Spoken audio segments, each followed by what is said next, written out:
you know, you're lucky that I'm not going to talk about sewers today. Some of you have been in meetings with me about sewers and heard a lot about it. I wanted to say, just, you know, kind of start off, kind of reminding people about environmental justice, and, you know, this really became an issue in the 1990s. When Clinton enacted an executive order, and some of the people of color, some of us crafted statements about environmental justice, and, you know, which truly means the fair treatment and meaningful involvement of all people, regardless of race, color, culture, income, education, etc., regarding the implementation and enforcement of protective environmental laws, regulations, and policies. And of course, it's applied at the federal level. It never got down to the states or to local government, but it's part of what drives me to try to address some of these inequities that we're seeing in our community on the environmental front. So one issue I wanted to use it as an example today is AK Steel. It's a steel mill about 30 miles from where we're sitting right now. If you're up the Butler County, Hamilton County line, it's less than 10 miles away. So it is quite in our backyard. It's a facility where the community has complained about it chronically. And in fact, because they were the biggest, most complained about facility back in the early 2000s, Sierra Club and a number of other groups as a coalition went to work on putting pressure on AK Steel, which included litigation at the time and also a lot of community organizing and publicity about the problems and issues with the company. And we did get a hazardous waste cleanup. There was a big problem with PCBs in the creek. We got some water violations ended, and they were required to reduce hundreds of tons of air pollution. So, and since then, though, there was another facility installed nearby which basically wiped out the entire benefit that we got from the air pollution, because they were about to implement a bigger facility that emitted fairly equivalent amounts of pollution. I mean, they barely squeaked by under what we call credits. So, and now the local chronic air pollution is as bad as it ever was, if not worse. And a lot of it is from the company, from the AK Steel, as opposed to the newer company. They've also had a lot of problems, but the complaints are chronic. They've been going on, again, for years. People call the Hamilton County Environmental Services, they're now calling themselves the Southwest Ohio Air Pollution Agency, to complain about it, but the inspection process is very lacking. Even when the inspectors can smell the odors, see the pollution, just physically, they don't do much in the way of sampling. In fact, they decided to quit sampling. They have experienced seeing the fallout. They smell the same odors, but they don't do much of anything. They'll do things like take the temperature and the wind direction, but they're not measuring actual soot or sulfur dioxide or any other pollutants that they might be experiencing at that time, or have any measures set up to capture pollution emissions and measure them when they're not there.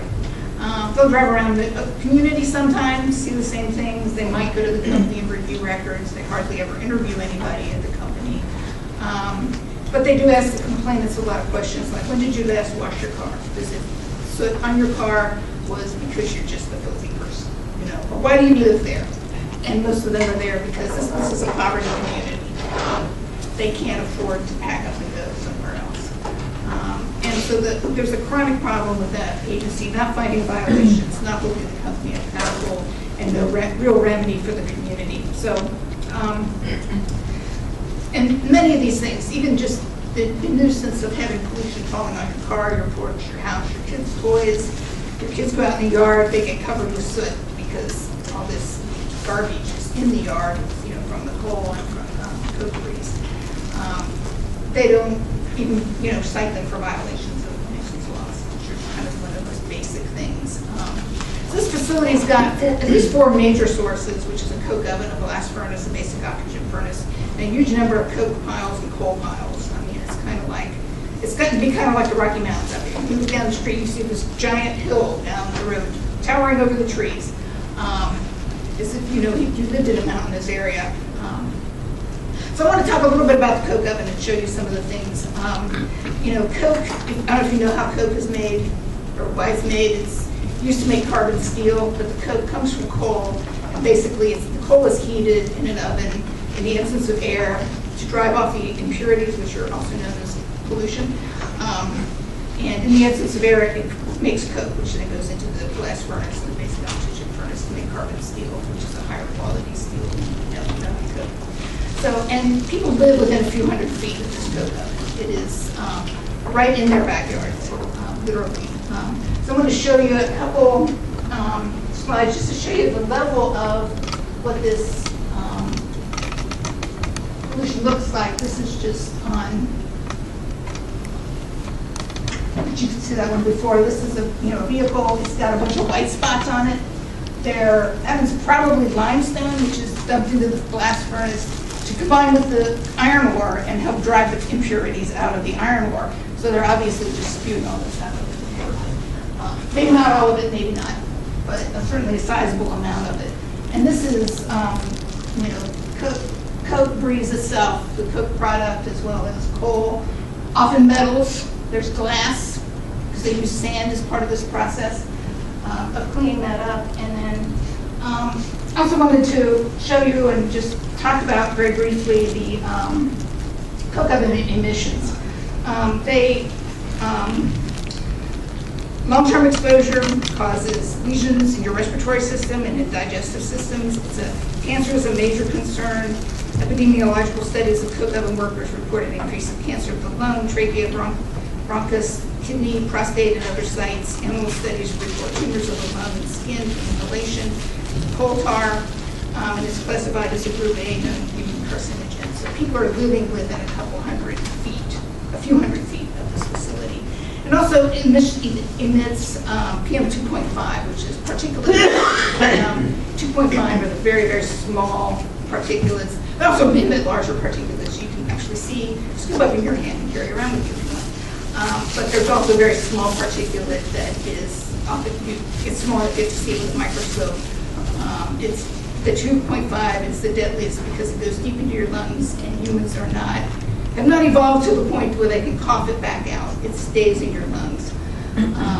Studies, so there's a 2013 study that found there's no safe level of PM 2.5. And for every increase of 10 micrograms per cubic meter in PM, the lung cancer rates rose by 22%.